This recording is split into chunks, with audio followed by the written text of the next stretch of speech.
all in Washington state, 4 of them residents of a nursing care facility near Seattle.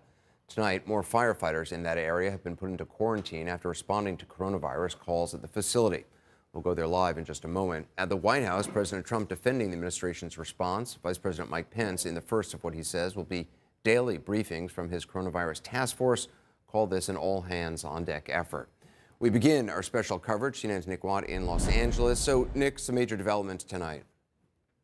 Yeah, there have been. Listen, Anderson, up until this point, the focus has really been on the west coast of this country. 20 confirmed cases here in California, 3 in Oregon, and 18 up there in Washington state. But just within the past hour, we have heard of 1 more case from Massachusetts, somebody who'd been on a school trip to Italy, and 2 more cases in Georgia. Those people, we're told, are being held in isolation in their home while authorities try to make sure that they weren't in contact with other members of the community before their diagnosis. But you mentioned that White House task force this afternoon. The one message that came loud and clear out of that, Anderson, there will be more cases here in the United States. 6 now dead in Washington state. 4 of them elderly residents of this nursing home near Seattle.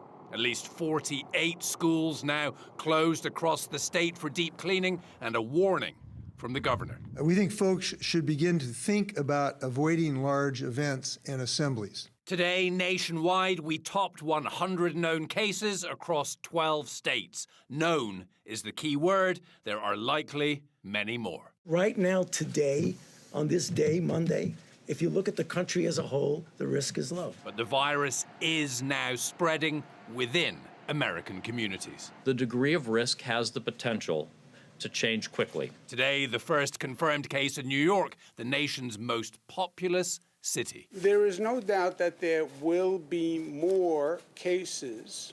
This is New York. We're a gateway to the world. Travel restrictions are now in place to and from some global hotspots. We'll ensure that anyone traveling on a direct flight to the United States of America receives multiple screenings at all airports in Italy and South Korea. But of course, the virus is here already, and the enhanced testing that will be going on in the next week or 2 will help us define exactly the nature and extent of the problem that's here already. Earlier in this outbreak, criticism, not enough test kits, too few labs, that, we're told, is changing. The estimates that we're getting from industry right now, by the end of this week, close to 1 million tests will be able to be performed. But one growing concern, what to do with those who've tested positive or the potentially infected. Up in Seattle, the county is buying a motel to isolate them. And after that deadly outbreak at the nursing home. And we have 2 police officers and 27 firefighters that are currently in quarantine because each of them responded to an incident at the Life Care Center in the past 2 weeks. Tonight, the city of San Antonio suing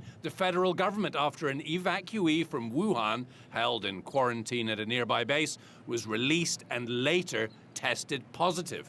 This judge just issued an emergency order. Anyone coming out of there, which is 120 of them left, come out into the county, we will prohibit that, and the sheriff's office will detain them if that were to happen. The plan going forward for the country? Prepare for the worst, hope for the best. And a promise from the White House task force to keep us informed.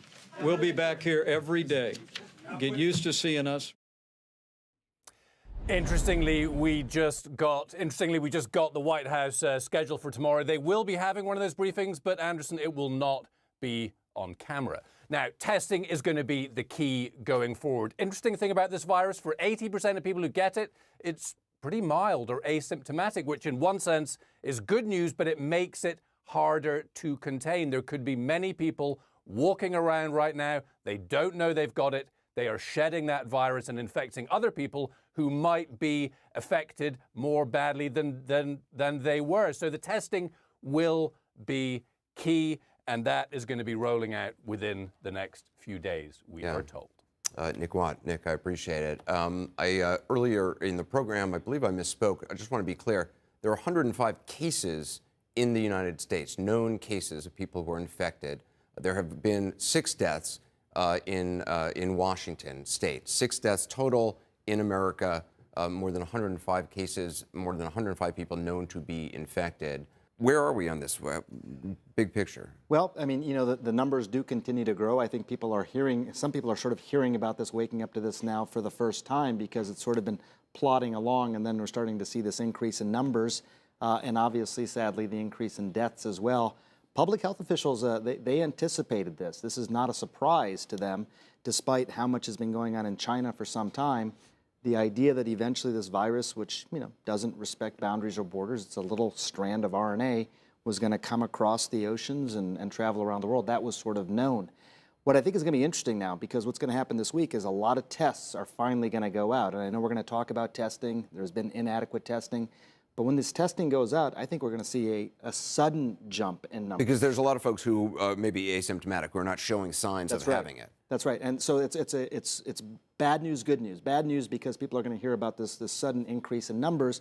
But I think it's also going to be reflective of that point exactly, that there's a lot of people out there who did not, you know, get particularly sick with this. And if you look at the data, some 80% of people really don't have much in the way of symptoms. Yeah, I want to play something that Vice President Pence said today.